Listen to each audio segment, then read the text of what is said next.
Are modal pop-ups searchable?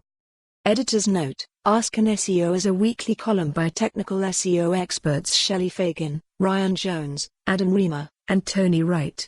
Come up with your hardest SEO question and fill out our form.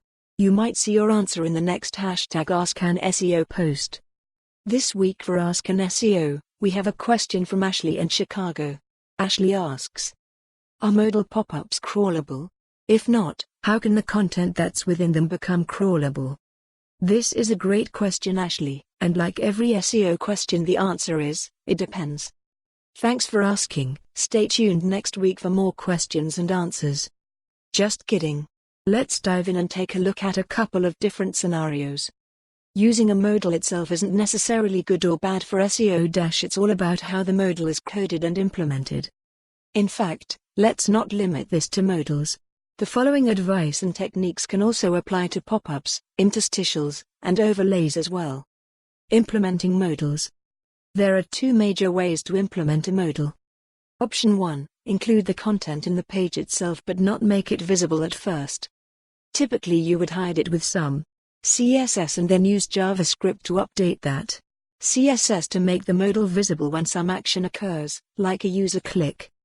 The technical term you may hear in regard to this is that the modal content is loaded as part of the DOM.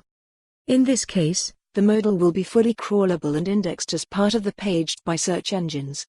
We can debate how much weight it will be given, but that's a different question for a different day. Option 2, dynamically load the modal content in after a user action. This is the Ajax-style approach. In this case, the content may not be indexed as part of the page because search engines will not take that user action to trigger it loading. Depending on how it's loaded, this could also cause other issues.